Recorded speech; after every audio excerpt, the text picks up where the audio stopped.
সাল্লাম বলেই গিয়েছিলেন যে শেষ জামানায় কাফের মুশরিকরা তোমাদেরকে এমনভাবে আঁকড়ে ধরবে, ঘিরে ধরবে, যেন দস্তরখানায় সবাই খাবার খেতে বসেছে। সাহাবীরা ওই যুগে বলছিলেন, ইয়া রাসূলুল্লাহ সাল্লাল্লাহু আলাইহি ওয়াসাল্লাম, আমরা কি ওই সময় সংখ্যায় কম হব? অবাক হয়েছিলেন তারা, কারণ ওই সময় তো ইসলামের বিজয়ের যুগ। আমাদের এইরকম অবস্থা হবে যেখানে আমরা 313 মিলে 1000 বদরে ঠেকাই দেই, 700 মিলে উহুদের 3000 ঠেকাই দেই, মোতাব যুদ্ধে আমরা কত 3000 নিয়ে 2 লাখকে ঠেকাই দেই। ওই মুসলমানদের এই অবস্থা হবে? সাহাবীরা বলছিলেন অবাক হয়ে। তখন নবীজি বলছেন, হ্যাঁ, তোমাদের অবস্থা এরকম হবে, তোমরা সংখ্যায় হবা সমুদ্রের ফেনার মতো, কিন্তু দুইটা জিনিস তোমাদেরকে পেয়ে বসবে, এই দুইটার কারণে এই পরিণতি তোমাদের হবে। এটা আবরাহার যুগ না যে হস্তি বাহিনীকে ধ্বংস করার জন্য তৈরন আবাবিল আসবে, এটা সেই যুগ নয়। এখন আবাবিল আপনাকেই হতে হবে, আমাকেই হতে হবে। কথা কি বুঝতে পারছেন? এটা নিজেদের তাকদীর, নিজেদের ভাগ্য, নিজেদের মানে ভবিষ্যৎ আল্লাহর উপর তাওয়াক্কুল করে তার হুকুম মেনে আমাদেরকে করতে হবে ইনশাআল্লাহ। পৃথিবীর সমস্ত জুলুম উঠে যাবে ইনশাআল্লাহ। কোনো মাজলুমের অধিকার আর খর্বিত হবে না, প্রত্যেক মাজলুম তার অধিকার ফিরে পাবে ইনশাআল্লাহ। একটা বাচ্চার রক্তের প্রতিশোধ আমরা নিব ইনশাআল্লাহ। একটা বোনের ইজ্জতের বদলা আমরা নিব ইনশাআল্লাহ।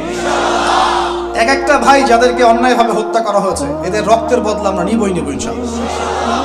আমরা বেঁচে না থাকলে আমার সন্তান নিবে ইনশাআল্লাহ, ও বেঁচে না থাকলে তার সন্তান নেবে ইনশাআল্লাহ। আমরা কিছু ভুলি নাই, ভুলে যাবও না ইনশাআল্লাহ। এই দুনিয়া ততদিন পর্যন্ত ফানা হবে না যতদিন এই দৃশ্য বিশ্ববাসী না দেখছে ইনশাআল্লাহ। তোমাদের যা করার আছে করো, যা ইচ্ছা করতে থাকো। এখন বিশ্বের মুসলমানদের রক্তের হোলি খেলায় মেতেছে, যেখানে মুসলমান সেখানেই নির্যাতন, চায়নায় নির্যাতন, ওইখানে ইয়াতে কি বলবো, ওটা কি সিরিয়াতে নির্যাতন, তারপর ইয়েমেনে নির্যাতন, ফিলিস্তিনে নির্যাতন, ইরাকে করে গেল, তারপরে যে লেবাননে করে, জর্ডানে করতেছে, আরব কান্ট্রিগুলোর মধ্যে, আফ্রিকার কান্ট্রিগুলো, যে কোনো জায়গাতে তাকান দেখবেন খালি মুসলমানদের উপর নির্যাতন আর নির্যাতন। এর জন্য শুধু ওরা দায়ী নয়, এর জন্য আমরাও দায়ী। কেন নির্যাতন আসবে না, কেন আল্লাহর গজব আসবে না? কারণ নবী সাল্লাল্লাহু আলাইহি ওয়াসাল্লাম বলেই গিয়েছিলেন শেষ জামানায় কাফের মুশরিকরা তোমাদেরকে এমনভাবে আঁকড়ে ধরবে, ঘিরে ধরবে, যেন দস্তরখানায় সবাই খাবার খেতে বসেছে। আমরা সবাই দস্তরখানায় খাবার খেতে বসে যেমন করে বসি একসাথে, ওইভাবে তোমাদের উপর আগ্রাসী হবে এরা। সাহাবীরা ওই যুগে বলছিলেন, ইয়া রাসূলুল্লাহ সাল্লাল্লাহু আলাইহি ওয়াসাল্লাম, আমরা কি ওই সময় সংখ্যায় কম হব? অবাক হয়েছিলেন তারা, কারণ ওই সময় তো ইসলামের বিজয়ের যুগ। আমাদের এইরকম অবস্থা হবে যেখানে আমরা 313 মিলে 1000 বদরে ঠেকাই দেই, 700 মিলে উহুদের 3000 ঠেকাই দেই, মোতাব যুদ্ধে আমরা কত 3000 নিয়ে 2 লাখকে ঠেকাই দেই। ওই মুসলমানদের এই অবস্থা হবে? সাহাবীরা বলছিলেন অবাক হয়ে। তখন নবীজি বলছেন, হ্যাঁ, তোমাদের অবস্থা এরকম হবে, তোমরা সংখ্যায় হবা সমুদ্রের ফেনার মতো। সমুদ্রে দেখতে পারতেছেন এখন খালি নাম খাওয়া আসতে মুসলিম বাড়তেই আছে, বাড়তেই আছে, সমুদ্রের ফেনার মতো, কিন্তু দুইটা জিনিস তোমাদেরকে পেয়ে বসবে, এই দুইটার কারণে এই পরিণতি তোমাদের হবে। এক নম্বর হচ্ছে তোমাদের মধ্যে দুনিয়ার মহব্বত তোমাদেরকে পেয়ে বসবে, আর একটা আল ওয়াহান তোমাদেরকে ধরে ফেলবে। সাহাবীরা বলছে, ওয়াহান কি? নবীজি বলছেন, তোমরা আল্লাহর পথে জীবন দিতে চাইবে না, এই ভয়, আল্লাহর পথে জীবন দেওয়ার ভয় তোমাদেরকে পেয়ে বসবে। এই দুইটা যখন তোমাদেরকে পেয়ে বসবে, তখন এই কাফের মুশরিক মুনাফিক যারা যারা আছে সবাই মিলে তোমাদেরকে একটা কচু কাটা করে ফেলবে। হয় না এখন এটা? শুধু এই যুগে না, প্রত্যেক যুগে যুগে যখনই মুসলমানদের উপর এই দুটা এসেছে, তখনই মুসলমানরা আক্রমণের শিকার হয়েছে। কখনো তাতারিদের হাতে, চেঙ্গিস খানের বংশধর মনে আছে, মঙ্গলরা, ওরা এসে মুসলমানদেরকে একদম কেটে ফেলে দিয়েছিল। কতদিন? 40 দিনের মধ্যে বাগদাদে ওরা মনে হয় প্রায় 10 থেকে 15 লক্ষ মানুষকে হত্যা করেছে, ওই তাতারিরা মুসলমানদেরকে, আব্বাসীয়দের সময়। এরকম হিস্ট্রি অনেক আছে। তারপরে যখন এই ফাতেমি সাম্রাজ্য চলছিল, তখন ক্রুসেডাররা এসে মুসলমানদেরকে হত্যা করেছে। তারপরে আবার করেছে জেঙ্গিদের সময়, আইয়ুবীদের সময়, এমনকি মোগল সাম্রাজ্য। এর আগেও যখন দুনিয়া প্রীতি আর ওয়াহান ঢুকে গিয়েছিল, তখন দেখা গেছে যে মুসলমানদের মধ্যেই মারামারি চলতেছে। ওখান থেকে গিয়ে কর্ডোবা ইসলামী খেলাফত হয়েছে। এগুলি হিস্ট্রি পড়বেন, ইতিহাস নিয়ে ইনশাল্লাহ আরেকদিন কথা হবে। আমার নিয়ত আছে আপনাদেরকে হিস্ট্রি শোনানোর, একদম আদম আলাইহিস সালাম থেকে শুরু করে এই পর্যন্ত যা যা হয়েছে ইসলামের ইতিহাসে একটা একটা করে ধারাবাহিক পর্ব আকারে আসবে ইনশাআল্লাহ। এতে করে খুব অল্প সময়, হয়তো 10 মিনিটের মাদ্রাসা এমন হতে পারে, বা 10 থেকে 15 মিনিটের মাদ্রাসা, এর মধ্যেই একটা একটা করে পর্বে একটা একটা করে হিস্ট্রি আসবে ইনশাআল্লাহ। যদিও খুব টাফ এই কাজটা করা, এবং এটার জন্য অনেক ইনভেস্টমেন্টের দরকার, আল্লাহ পাক যেন সহজ করে দেন। তো মূল কথাটা ভাই বলছি যে যখন আমরা এভাবে দুনিয়া প্রেমে ঢুকে গিয়েছি এবং আল্লাহর পথ থেকে সরে আসছি, মার খেতে হয়েছে। এখন আমাকে বলেন তো দেখি, আমরা কি আমাদের অবস্থার উন্নতি চাই না? এতক্ষণ যা বুঝালাম এতে কি বুঝতে পারলেন যে দিন এখন শুধু একটা নিভু নিভু বাতির মতো জ্বলছে? গুটি কয়েক মানুষের মধ্যে হক সীমাবদ্ধ হয়ে যাচ্ছে। প্রবলেমগুলো কি আপনারা ফাইন্ড আউট করতে পারেন? প্রবলেমগুলো দেখেন। সারা বিশ্বে ইসলামিক কোনো খেলাফত আছে? ইসলামের কোনো ঐক্য আছে? একজন আমিরুল মুমিনিন আছে? একটা জামাআ আছে? একটা ইমারা আছে? আমাদের কি অর্থনৈতিক শক্তি আছে? ভিত্তিটা নাই। পুরো বিশ্বের রাজনৈতিক ক্ষমতাকে আমরা নিয়ন্ত্রণ করি না। পুরো বিশ্বের মিডিয়াগুলো কি আমাদের? এমনকি যেগুলোতে রেকর্ড করছেন, যে ফোন আপনার হাতে, সেটাও তাদের। এটাও কাদের? তাদের। পুরো বিশ্বের যে ফিলোসফিক্যাল থটসগুলো আছে, দর্শন, এই দর্শনগুলো আমাদের চলছে না ওদের চলছে? সব পশ্চিমা দর্শন চলছে না? এই যে নাস্তিকতা, কাদের দর্শন? আমাদের। এই যে সেকুলার কনসেপ্ট, কাদের দর্শন? আমাদের দর্শন। এই যে সো কল্ড ডেমোক্রেসি, কাদের দর্শন? আমাদের। এই যে ন্যাশনালিজমে আমরা ভুগছি, সবাই জাতি চিন্তা করি। মানে ওই ইয়েমেনে একটা মুসলমান মরলে আমার লাগে না, কেন লাগে না? ও তো ইয়েমেনি, আমি তো বাংলাদেশি। এই যে গোত্রীয় বিভাজনটা আমরা করেছি ন্যাশনালিজমের মাধ্যমে, এতে করে ইউনিটিটা নষ্ট হয়ে গেছে। গোত্রে মানুষ থাকতে পারে, কিন্তু সবার মধ্যে একটা হৃদ্যতার বন্ড থাকতে হবে। এইটা ইসলাম দিয়েছিল। আনসার, মুহাজির, দুইটা আলাদা শব্দ না? দুইটা আলাদা বৈশিষ্ট্য, কিন্তু তারা কি আলাদা ছিলেন? একদম নিজের মায়ের পেটের ভাইয়ের চেয়ে বেশি, তাই না? এটা ইসলাম। আর আমরা যদি বলি আনসার এক গ্রুপ, মুহাজির আরেক গ্রুপ, আনসারকে মারলে আমার কি, আমি তো মুহাজির, মুহাজিরকে মারলে আমার কি, আমি তো আনসার, এই কনসেপ্টটা হচ্ছে একটা ন্যাশনালিজম কনসেপ্ট। এই চলছে। ও দিয়ে দিল ফরাসি বিপ্লবের পর থেকে, 1789 সালের পর থেকে এগুলো আসছে ওয়ার্ল্ডে। 1789 থেকে শুরু করে 1914 পর্যন্ত এই সময়টাতে তারা বিশ্বটা দখল করেছে। কত সময়? 1789 থেকে 1914, এই যে সময়টুকু, এর মধ্যেই পশ্চিমারা বিশ্বটাকে দখল করেছে। আবার নতুন করে কোন কোন জায়গা দখল করেছে? প্রথমে পলিটিক্স, প্রথম জায়গাটা কি? পলিটিক্স। তারপরে সামরিক শক্তি, ওদের মানে এক্সট্রাঅর্ডিনারি সামরিক শক্তি তারা বিশ্বকে দেখিয়েছে। আপনি যত কথা বলেন, একদম পারমাণবিক বোম রেখে দিব তাক করে, আর বেটা তুই কথা বলতে পারবি না, এরকম একটা অবস্থা। বিশ্বাস করেন ব্যাপারটা এরকম। পুরো জাতি নিয়ে আপনি একটা ঐক্যবদ্ধ শক্তি করতে চান, একটা মিসাইল, পারমাণবিক মিসাইল এরকম রেখে দেবে, এই বাড়াবাড়ি করো না বেশি, একদম দিব লঞ্চ করে, ব্যাস আপনি চুপ, একদম চুপ। কারণ ওইটা প্রতিহত করার তো আমার কাছে ওই নাই, ক্ষেপণাস্ত্র প্রতিরক্ষা সিস্টেম তো নাই। এখন আমি যদি বলি, আমার কথা কি মন খারাপ করবেন? আমি যদি বলি যে বিগত 50 বছরে আমাদের দেশ স্বাধীন হয়েছে কবে বলেন? 71, এখন কত? 23, কত বছর বলেন? আমরা কি একটাও ক্ষেপণাস্ত্র তৈরি করতে পারলাম না?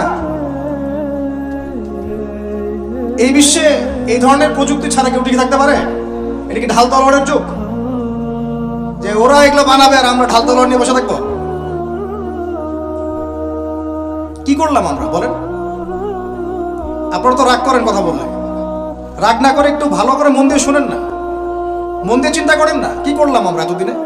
আমাদের 50টা ক্ষেপণাস্ত্র থাকার কথা ছিল, আমাদের 50টা পারমাণবিক অস্ত্র থাকার কথা ছিল। কিসের ভিত্তিতে আমরা লড়াই করব? কিসের ভিত্তিতে আমরা লড়াই করব? মিয়ানমার যদি আমাদেরকে কালকে চাপ দেওয়া শুরু করে, আমরা কিসের ভিত্তিতে লড়াই করব? কি নিয়ে লড়াই করব? এমনকি পুরো মুসলিম বিশ্বের বড় বড় পরাশক্তিগুলোর সাথে আমাদের সম্পর্ক কতটুকু ভালো? ইরান বুঝে ফেলতেছে যে রাশিয়ার সহযোগিতার দরকার আছে, কারণ রাশিয়া হচ্ছে এখনকার আমেরিকাদের বিরুদ্ধে একটা সুপার পাওয়ার, তাই না? অনেক কান্ট্রি এখন ওদের সাথে যুদ্ধ করতে গেলে রাশিয়ার সাথে বন্ডিং করে। এটা ওয়ার্ল্ড অ্যাফেয়ার্স। আমরা বিগত 50 বছরে কি করতে পারি না, ব্যর্থতার ইতিহাস রচনা করা যাবে। কি বলতেছেন আপনি? আমি কি বলতে চান? এটা রচনা করা যাবে একটা ইতিহাস। পদে পদে দুর্নীতি করেছে, পদে পদে টাকা আত্মসাৎ হয়েছে, পদে পদে হক নষ্ট করা হয়েছে। এগুলো সব আমাদের সম্পদ ছিল, জনগণের ছিল। আমি কোনো পলিটিক্যাল পার্টি করি না, কখনো করিও নাই, আমার করারও কোনো শখ নাই। কিন্তু একজন জনগণ হিসেবে, সাধারণ জনগণ হিসেবে এই কথাগুলো বলছি। প্রত্যেক পদে পদে দুর্নীতি, টাকা আত্মসাৎ, সিস্টেম লস। কেন? একটা ছেলে যোগ্যতা আছে, চাকরি পাবে না কেন? ওই ছেলের যোগ্যতা আছে, কেন চাকরি পাবে না? আপনি আল্লাহর কাছে কি জবাব দিবেন? আপনারা বলেন, আপনারা আল্লাহর কাছে কি জবাব দিবেন? ওর যোগ্যতা আছে, কেন সে পেল না? কেন একটা গভর্নমেন্ট প্রতিষ্ঠানের মধ্যে পদে পদে আমাকে ফাইল ট্রান্সফার করতে হবে, সবাইকে টাকা খাওয়াতে হবে কেন? আমার তো যোগ্যতা আছে, আমি তো হকের উপর আছি। বিসিএস তো কোচিং আমিও করেছি, আমি তো ক্যাডার হতে পারতাম, আমি কেন হতে পারলাম না? কেন চান্স দিলেন না? কেন বড় বড় পরীক্ষার প্রশ্ন ফাঁস হয়ে যাবে? কেন একজন ডক্টর যাকে আমরা আমাদের ট্যাক্সের টাকা দিয়ে আমাদের ভাইরা বেতন দিচ্ছে, ও কেন দেরি করে হসপিটালে আসবে?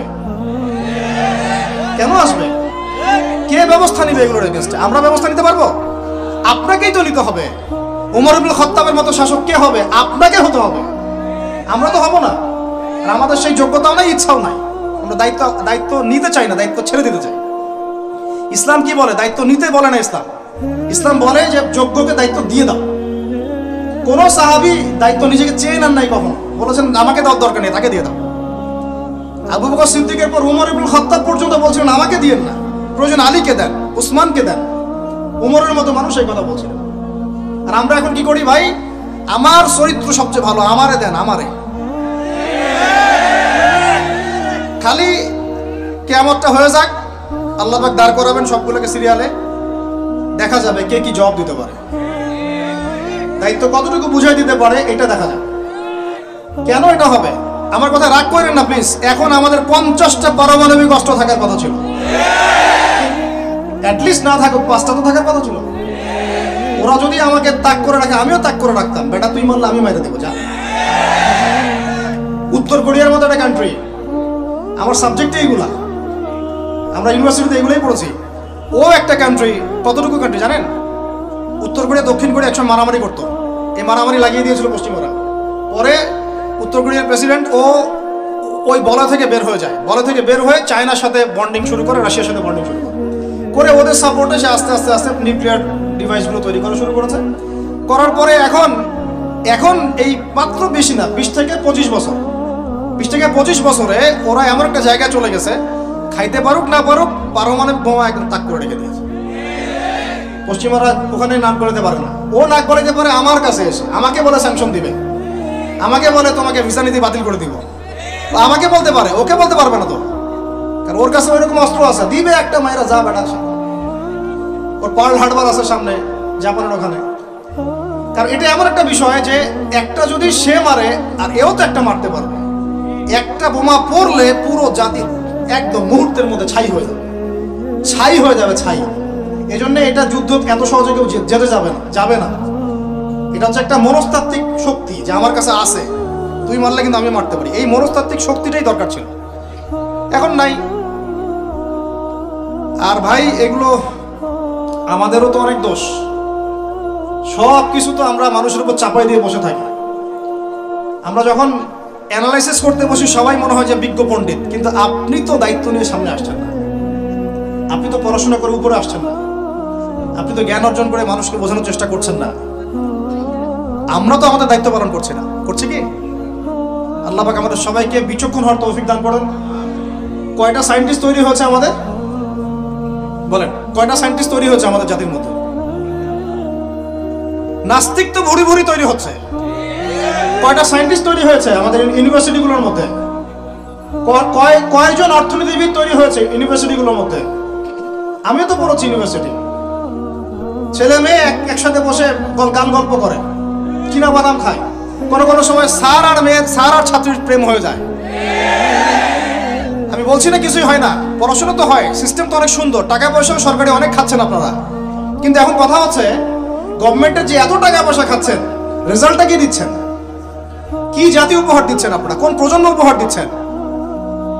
এগুলো কি গভর্নমেন্ট টাকা আপনারা কি মনে করেন? এই ট্যাক্সের টাকাকে কি মনে করেন? এগুলো মানুষের আমানত, রক্ত ঘাম করা পয়সা। আপনাকে বেতন দেওয়া হচ্ছে, আপনাকে ফ্ল্যাট দেওয়া হচ্ছে, আপনাকে গাড়ি দেওয়া হচ্ছে, ওগুলোর দিকে তো চোখ দেন না। আমরা একটু এক্স করোলা গাড়িতে চললেই একদম নজরদারির মতো চলে আসি। গাড়ি কোত্থেকে আসলো? আমার গাড়ির দাম তো 6 লাখ টাকা না 7 লাখ টাকা, আপনার গাড়ির দাম তো 50 লাখ টাকা। আর এইগুলো আমাদেরকে মানুষ ভালোবেসে হাতিয়ে দিয়েছে। আপনাকে ভালোবেসে না দিলে আমি কি করতে পারি? আমার কিছু করার আছে? তো মূল জায়গাগুলো তো আমরা দেখি না। সব সমস্যা ইসলামকে নিয়ে চুলকানি নাকি? খালি ইসলামকে নিয়ে চুলকানি হয়? মূল জায়গায় আসেন। আমি বলেছি, চ্যালেঞ্জ করেছি, একটা মাঠের মধ্যে আপনি সমস্ত সেকুলার মহলের টিচারদেরকে একত্রিত করেন। আপনি উদ্যোগ নিয়ে করেন দেখি, করে সবার কোরআন তেলাওয়াত টেস্ট করেন। আমি চ্যালেঞ্জ করতেছি 10% কোরআন তেলাওয়াত ঠিক থাকবে না। তাদের হাতে আপনি একটা জাতি করতেছেন, তাহলে শিক্ষা তো এই অবস্থা হবেই। ব্যাংলা তো আপনাকে শিখাবে, আর কি শিখাবে? ইসলাম এবং জেনারেল শিক্ষা, ইসলামী শিক্ষা, এইটাকে সমন্বয় করাটা এখন সময়ের দাবি হয়ে গেছে। এই দুটাকে সমন্বয় না করতে পারলে আল্লাহর কসম এই জাতিকে বাঁচাতে পারবেন না আপনি। এখন টিকটক দেখতেছেন, সামনে কোন টক আসবে আল্লাহ ভালো জানেন, আল্লাহ ভালো জানেন। এখানে আপনার ঘরেও তো দেখবেন যে একটা অপদার্থ পয়দা হয়ে গেল। কত এরকম ছেলে তার বাবা মাকে বৃদ্ধাশ্রমে পাঠিয়ে দিল, সন্তানের হাতে মা খুন হলো। এই তো কয়েকদিন আগে এক পুলিশ অফিসার খুন হয়েছিল এক সন্তানের হাতে, মনে নাই আপনাদের এগুলা? তাহলে আমরাই তো আমাদের ঘরে সাপ তৈরি করতেছি। ভাববেন না যে এগুলোর ফলে শুধু সমাজে একটা প্রভাব বিস্তার হবে, আমার ঘরে কিছু হবে না, কখনো না। আমিও এফেক্টেড হব, আমার ঘরেও আসবে। এখন আল্লাহ রাব্বুল আলামিনের কাছে খালি দোয়া করতে পারি আমরা, আল্লাহ পাক যেন আমাদেরকে এমন যোগ্য ব্যক্তি উপহার দেন আল্লাহর পক্ষ থেকে। যেই হোক সে XYZ, হুএভার হি ইজ, আমরা কোনো দলের মানুষ না, কোনো পলিটিক্যাল পারসন না। XYZ যে হোক না কেন, আমরা চাই সৎ, যোগ্য, ইমানদার মানুষ। সৎ, যোগ্য, ইমানদার মানুষ যারা তাদের এই ক্ষমতাটাকে, এই প্রতিভাটাকে দিনের জন্য কাজে লাগাবে ইনশাআল্লাহ। এরকম মানুষ চান না আপনারা? এটা দোয়া করতে হয়, আল্লাহ যেন কবুল করেন, আমিন। আর আমাদেরকেও হতে হবে আনুগত্যশীল, এবং আমরা শান্তিপূর্ণ কোনো পরিবেশের মধ্যে বিদ্রোহ করতে যাব না। কারণ এগুলো করলে রাষ্ট্রের আরো ক্ষতি হয়, উপকার হচ্ছে কি হয়? ক্ষতি বেশি হয়। আমরা দোয়া করব, চেষ্টা চালাবো, আল্লাহ রাব্বুল আলামিনের কাছে মুজাহাদা চালিয়ে যাব, এবং আমরা গঠনমূলক সমালোচনার মধ্য দিয়ে আমরা তাদের কাজের পজিটিভ নেগেটিভ বিষয়গুলো উপস্থাপন করতে পারি। এরপর যদি তারা দাওয়াত কবুল না করে, তাদের কবর তাদের, আপনার আমার কবর আমাদের। লাকুম দীনুকুম ওয়ালিয়া দীন। ব্যাস, এটা আমাদের দায়িত্ব। এখন আমার কথাটা আমি গুছিয়ে নিব, কনক্লুশনের দিকে একটু আমার দিকে মনোযোগ দেন। আর শেষে গিয়ে আমি আপনাদেরকে 5টা প্রশ্ন করবো। কয়টা ভাই? সেরা 5 জন, যে 5 জন অ্যান্সার দিতে পারবেন তাদের জন্য আমি হাদিয়া নিয়ে আসছি। 5টা বই আমি আমার পক্ষ থেকে উপহার দেবো ইনশাআল্লাহ। ঠিক আছে? এই যে লেকচারটা দিয়েছি এর উপরেই 5টা প্রশ্ন হবে ইনশাআল্লাহ। দেখবো কে কতটুকু লেকচার শুনেছেন। কনক্লুশনটা এখন শুনেন। পুরো বিশ্বের প্রেক্ষাপটটা এখন আমাদের অনুকূলে না। আমার সাথে বলেন তো কি বললাম? পুরো বিশ্বের প্রেক্ষাপটটা আমাদের অনুকূলে না। বিশ্বের বড় বড় সেক্টরগুলো মনে রাখবেন, বড় বড় সেক্টরগুলো হচ্ছে 1 রাজনীতি, 2 ভূ রাজনীতি, 3 অর্থনীতি, 4 সংস্কৃতি, 5 শিক্ষা এবং 6 প্রযুক্তি। কটা বললাম? 6। এই প্রতিটা বিষয় এখন আমরা নিয়ন্ত্রণ করি না। এটাই বাস্তব, এটাই সত্য। কারা নিয়ন্ত্রণ করে? ইসলামের দুশমনরা করে। ইসলামের দুশমনরা করে। তো এরা হচ্ছে এই বিষয়গুলো নিয়ন্ত্রণ করে। প্রতিটা বিষয়, প্রত্যেকটা বিষয়, ব্যাংকিং সিস্টেম থেকে শুরু করে পলিটিক্যাল অ্যাফেয়ার্স, এভরিথিং। আমাদের হাতে কিছু নাই, কিন্তু আমরা বললাম যে ফিউচারে ঈসা আলাইহিস সালাম আসবেন এবং এটা কায়েম করবেন। এই তো কনক্লুশন। তাহলে মাঝখানে যে সময়টা বাকি আছে, এই সময়টাতে কাদের হাতে বা কোন বৈশিষ্ট্য ধারণ করতে পারলে আমাদের হাতে এই বিজয়টা হবে? এই তো প্রশ্ন না? এই না বিষয়টা? লাস্ট 100 বছর থেকে ওরা এই মিশনে হাঁটতে মোটামুটি এখন 70-80 ভাগ জায়গায় কিন্তু দখল করে ফেলেছে। ফেলে নাই? ওইটা আরেকটা ইস্যু। এখন মূল কথায় আসেন। তাহলে আমরা ফিউচারটাও জানি, বর্তমানটাও বুঝতে পারছি। মাঝখানে একটা প্রজন্ম দরকার। আমরা যদি আল্লাহর কবুলিয়ত পাই, হয়তো আমরা যদি এই সময়টা পেয়ে যাই। যদি আমরা না পাই, আমাদের ফিউচার জেনারেশন, যদি তারা না পায়, তাদের ফিউচার জেনারেশন। এভাবে হয়তো চলতে থাকবে। কখন সেই প্রজন্ম আসবে আর কোন বৈশিষ্ট্য তাদের থাকবে, এর আগে আমি জাস্ট আপনাদেরকে 2টা আয়াত শোনাচ্ছি। 1, আল্লাহ পাক বলছেন ইন তানসুরুল্লাহ ইয়ানসুরকুম, সূরা মুহাম্মাদে আছে, তোমরা যদি আল্লাহকে সাহায্য করো আল্লাহ তোমাদেরকে সাহায্য করবে। আমার সাথে বলেন, তোমরা যদি আল্লাহকে সাহায্য করো আল্লাহ তোমাদেরকে সাহায্য করবে। মানে আল্লাহর কি সাহায্যের দরকার আছে? তোমরা আল্লাহকে সাহায্য করো বলতে তোমরা যদি আল্লাহর দ্বীনকে সাহায্য করো, তোমরা যদি আল্লাহর দ্বীনকে সাহায্য করো আল্লাহ তোমাদেরকে সাহায্য করবেন। ওই ইউসাব্বিত আকদামাকুম, তোমাদের পা আল্লাহ পাক শক্ত করে দিবেন ইনশাআল্লাহ। একটা। দুই নাম্বার, ইন্নাল্লাহা লা ইউগাইয়িরু মা বিকওমিন হাত্তা ইউগাইয়িরু মা বিআনফুসিহিম, আল্লাহ পাক কোনো কওমের কোনো জাতির অবস্থা ততক্ষণ পর্যন্ত পরিবর্তন করেন না, সংশোধন করেন না, যতক্ষণ তারা নিজেরাই নিজেদের অবস্থা পরিবর্তনের চেষ্টা না করে। আয়াত তো পরিষ্কার। এখন তৈরন আবাবিল আসবে না, এসে ইসরায়েলে হামলা করবে না, পাথর নিক্ষেপ করবে না, এটা সেই যুগ না। এটা আবরাহার যুগ না যে হস্তি বাহিনীকে ধ্বংস করার জন্য তৈরন আবাবিল আসবে, এটা সেই যুগ নয়। এখন আবাবিল আপনাকেই হতে হবে, আমাকেই হতে হবে। কথা কি বুঝতে পারছেন? এটা নিজেদের তাকদীর, নিজেদের ভাগ্য, নিজেদের মানে ভবিষ্যৎ আল্লাহর উপর তাওয়াক্কুল করে তার হুকুম মেনে আমাদেরকে করতে হবে ইনশাআল্লাহ। তাহলে কোন কোন বৈশিষ্ট্য লাগবে একটু খালি বলে শেষ করে দিই। এক, এমন প্রজন্ম চাই যেই প্রজন্ম 5 ওয়াক্ত নামাজ পড়ে। রাজি আছে কিনা ইনশাআল্লাহ? জোরে বলেন। আল্লাহ সাক্ষী থাকুন, আমি।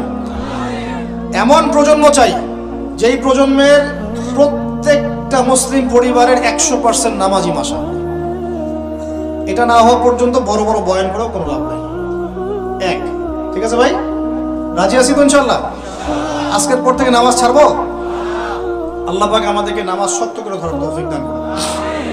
আর নামাজটা ভালো করে শিখে নেবেন, ধীর স্থিরভাবে পড়বেন, তাড়াহুড়া করবেন না, ঠিক আছে? 3G 4G না, শান্তভাবে পড়বেন। 2, আমরা এমন প্রজন্ম চাই যেই প্রজন্মের 100% মুসলমান কোরআন তেলাওয়াত করতে পারে। রাজি আছি কিনা ইনশাআল্লাহ? আগামী বছর ওয়াজ করতে আসার আগেই আপনাদের সবার কোরআন তেলাওয়াত সহি চাই ইনশাআল্লাহ। রাজি আছেন ইনশাআল্লাহ? আল্লাহকে কথা দেন, রাজি আছেন? অবশ্যই অবশ্যই কোরআন তেলাওয়াত শিখতেই হবে। যেমনি পারেন, যেভাবে পারেন, যত টাকা লাগুক, যার কাছে যেতে হয় হোক, যত দূরে সফর করতে হয় হোক। আপনার দায়িত্ব এটা, আমার দায়িত্ব না, হুজুরের দায়িত্ব না, এটা আপনার দায়িত্ব। আপনি কিভাবে শিখবেন আপনার ফিকির। 3 নাম্বার, আমরা এমন প্রজন্ম চাই যেই প্রজন্ম ভিতরে বাহিরে সুন্নতের অনুসারী। রাজি আছি ইনশাআল্লাহ? সবার চেহারা দাঁড়িয়ে থাকবে ইনশাআল্লাহ? সবার সুন্নতি লেবাস থাকবে ইনশাআল্লাহ? সুন্নতের আমল থাকবে ইনশাআল্লাহ? সুন্নতের জিন্দেগি বই পাওয়া যায়, কিনবেন, প্রত্যেকটা কাজের সুন্নত দেখে দিবেন, ঠিক আছে ভাই? প্রত্যেকটা কাজের সুন্নত আমল করার চেষ্টা করবো, আল্লাহ পাক তৌফিক দান করুন, আমিন। শেষ করে দিচ্ছি, মনোযোগ ধরে রাখেন, আর 5 মিনিট। 4 নাম্বার, এমন প্রজন্ম চাই যেই প্রজন্ম কোশ্চিনকালেও হারাম খাবে না। রাজি আছি ইনশাআল্লাহ? হারাম খাবো, সুদ খাবো, ঘুষ খাবো, দুর্নীতি করব, মানুষের সম্পদ আত্মসাৎ করব, অন্যায়ভাবে আমরা মানুষকে ঠকাবো? আল্লাহ পাক আমাদেরকে বোঝার তৌফিক দান করুন, আমিন। 5, এমন পরিবার চাই যেই পরিবার হবে পুরোপুরি ইসলামিক পরিবার। রাজি আছেন ইনশাআল্লাহ? আল্লাহ কবুল করুন, আমিন।